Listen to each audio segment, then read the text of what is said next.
Apple FM in the community. The Outside Broadcast team, with thanks to the League of Friends at Musgrove Park Hospital. 97.3 Apple FM. So it is a Saturday afternoon at the Taunton Flower Show 2013, and stood before the 1610 Leisure climbing wall is Apple FM's very own Craig Stone. Craig, how are you feeling right now? I'm full of nerves. Really, really scared because I have fear of heights, if you didn't already know that. Really? Wow. That's one reason why I wasn't going to go up the wall. Oh, right. So, well done to you on that one. Now, we should just tell our listeners that it's a friendly competition between us and our friends at 10 Radio from Wiveliscombe. Friends? Friends, yes. Not enemies? No, not enemies. Or competitors? No, there's no competitiveness in this game, is there? No. So, not really. So, best foot forward, and hopefully Apple FM will win.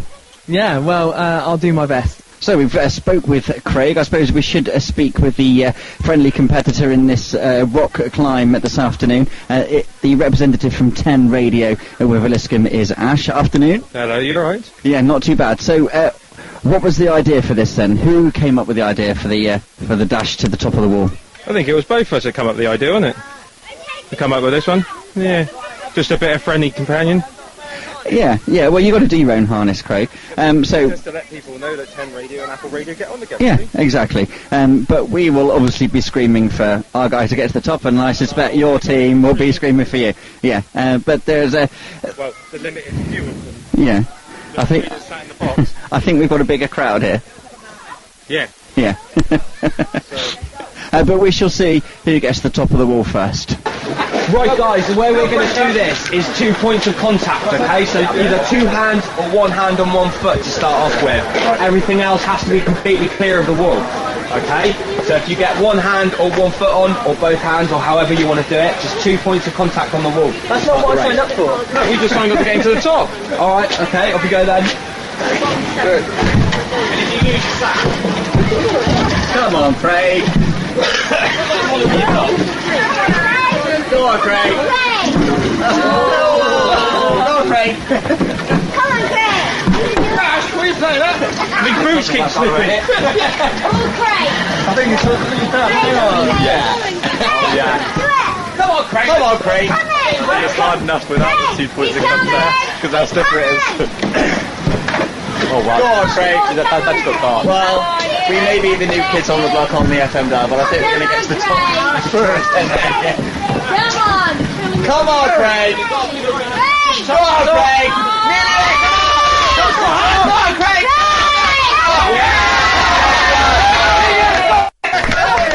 I reckon that's a tie.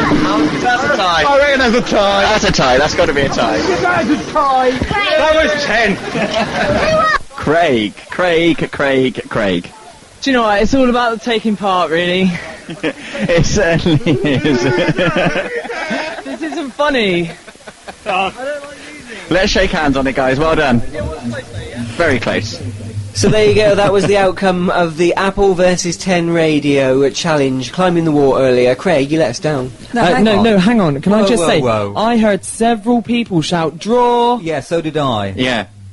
I'm sure that was Ray from 10 Radio that said, we'll call that a draw, shall we, when he shook my hand. I tell you That's what. because they know they lost. Yeah, exactly. Yeah, because they want to draw. I tell you what, perhaps next year, 2014, we should try again. Yeah. I suggested next year that Ash and Craig parachute into the arena, and whoever lands first is the winner. Really?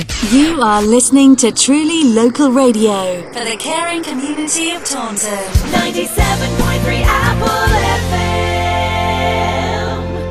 Hi there. So I've just stumbled across a bonsai stand, and I've got a bonsai tree myself, and I just wanted to know, am I looking after it the best I can? You know, what maintenance do I need to do with the plant to make sure it lasts as long as possible? Right, well when you get a bonsai, the first thing you've got to identify, have I got a bonsai which should be grown outside?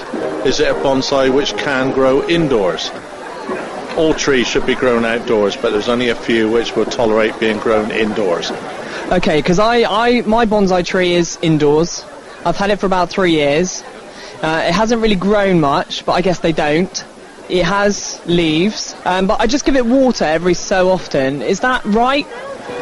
They need to be looked after with a discipline. So the discipline is, first of all, watering, right? So they need to be kept moist. If it's a warm room, it may be once a day watering. If it's a cool room, it could be once a week. You identify that, and the best way to identify it is use your fingers. If it feels damp, it's okay. Starts to feel dry, you water. Now, the other thing you need to do, and I'm going to ask you, have you been using any fertiliser on the tree? No, none. I've had it in the same pot for about 3 years, just topped up with water. Right, okay, so you should be giving the bonsai a low nitrogen feed. Even things like baby bio is okay to use. So without fertiliser, the growth of it is going to be a lot slower. So if you want a tree to grow bigger, you up the size of the pot. The tree grows to the restraints of the pot itself. Alright, so that's what you do. Okay. That's why it hasn't grown then, at all. Okay, so how much would it be for some additional fertiliser?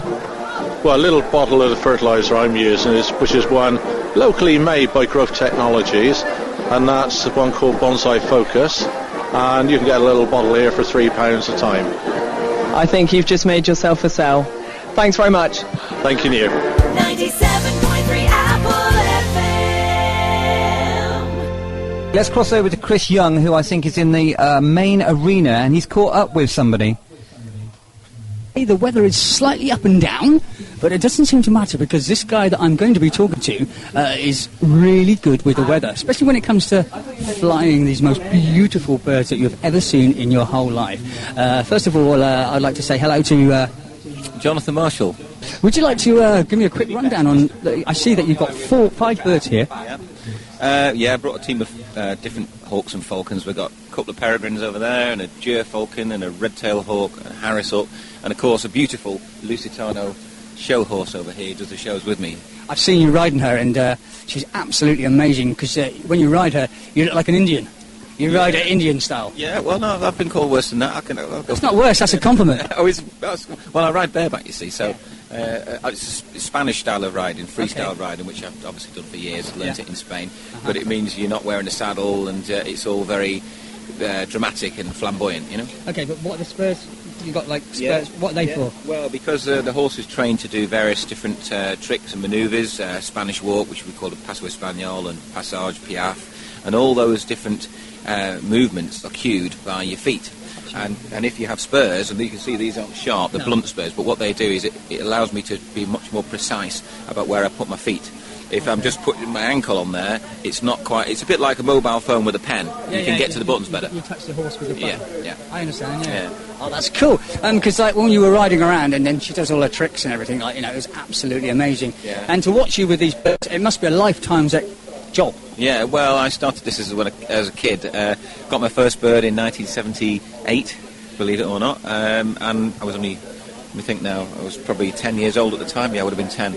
And originally just a hobby. I was a falconer just because I loved it. And then when I left school, I thought, well, I can either get a real job like everyone else, or I can invent a job. So I invented a job as a falconer and obviously a horse stuntman as well. So that's what I do. So this is all your own concern. This is something that you kind of built up for a living, for yourself, to make aware to the public and everything else? Yeah, I mean, there's various aspects of my job. Obviously, shows are one part of it. I do experience days. I take people out flying eagles off the cliffs down in South Coast. I train horses for films and do stunt work. And, when you make a living out of your passion, which is what I do, you have to be able to turn your hand to various different aspects of it, because sometimes it's not a show every day. It might be one show a week, you know. Right, correct. So in between I fill in by doing other bits and bobs. But all those things sit together and you can make a living. And from what I can see, with the big smile on your face, and the way that you're feeling, your job is absolutely perfect. Well, you're only sort of resting. Most people go to work and spend a lot of their time at work, and then your rest days are perhaps one day a week. And so that's a big proportion of your life to be doing something you're not enjoying. So I thought, well, actually, I want to go to work and love what I do, because then I'm going to enjoy my life much more. So it's a lifestyle choice, really. I've been here today at this wonderful show. It's very, very busy. It's a great, colourful clean, tidy show. It's Definitely. It's a lovely show. It's one of the best around. Yeah, I can see that. I've wanted to do this show for many years. And Where are you based then? well, I'm actually based down near Sidmouth, a place called Otterton. That's where I live. That's where I actually come from. Yeah, I used to go to school at Sidmouth. Yeah, well, that area is where I live, but I go all over the country doing shows. I've wanted to do the Taunton Flower Show for years, but I've never been asked until this year. Now I've done it, and it's gone down a storm. The people love. Hopefully, they'll ask me back, and there'll be one that I might be able to come to on a regular basis, because I think it's one of the nicest shows I've ever been to. And to be able to share my passion with several thousand people, and I've had people coming up to me today saying best thing they've ever seen. One lady was in tears. She said that would move me to tears. It was absolutely wonderful. And those are the sort of comments that make you think, well, okay, I might never be a millionaire, but I get a lot of satisfaction from what I do. Okay, well, please carry on with your fantastic work and enjoy your work, and keep these birds alive and healthy and enjoying.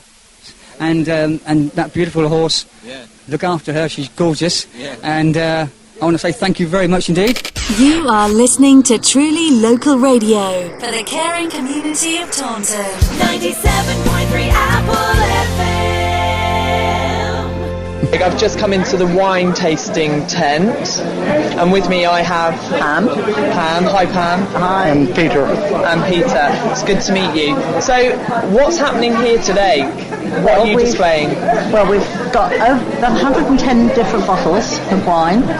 They were all judged yesterday, so you'll see all the prize cards on. Okay. And they're all different makes of wine. Does that make the classes up then? Yes, you'll find that you've got a red dry and a white dry, an aperitif and an after-dinner wine. And they're all made from different things. I always struggle to identify the right type of wine I need for the type of meal that I'm cooking. Yeah. So practice. So if I was cooking a roast beef dinner, go for a nice full-bodied red wine. A full-bodied red wine. Yes. Okay. Now, this is a group, isn't it? Yes, this is the Taunton Amateur Wine Circle. And we meet out at Stoke St Mary's. And they make their own wine. And we make our own wine. And it goes through, I guess, a process. Yes. So what does that process consist of? Well, over there you'll see there's a bin over there, and that's got strawberries and red currants in. And that's the first to get it started with the nutriments in it to get it working. Then when it's racked off, it goes into a demijohn, the liquid does. Okay. And then that ferments through with its yeasts. What fruits would you recommend for a full-body red wine? Elderberry and blackberry. Elderberry and blackberry. Which is timely. There's lots of elderberries around at the moment. They're just coming into fruition at the moment, and you'll get a lovely... It'll take a bit longer. You won't do it, in 5 minutes, but it'll take a bit longer, but it'll be worth having when you do it. Throughout the fermenting process, would I need to store it in the attic or in the shed, or where does it need to go? Somewhere. Room temperature. So the living room cupboard's too warm. You don't really want it. That's a sweeter one. It's very sweet, isn't it? Very sweet, very nice. Oh, Craig is now having a go. Your friend. That is really good. And that was only made this season. Sorry, we're all drinking. I'm enjoying the wine, aren't we, Craig? That is really good. It's not what you'd have with your roast beef, but it's a very pleasant thing. Yeah. It goes well with a barbecue. That's a nice social one. Sunday afternoon with the barbie. Definitely. Or when the vicar calls, as they used to. So have you made these yourself? Are these your example? That's Peter's, that one's mine, which is that end one, which is the one that's working over there, which is the rest, the red currant and strawberry. You better try that one. Yeah, try that one. There, try that one. There we are, because they can go in the same glasses.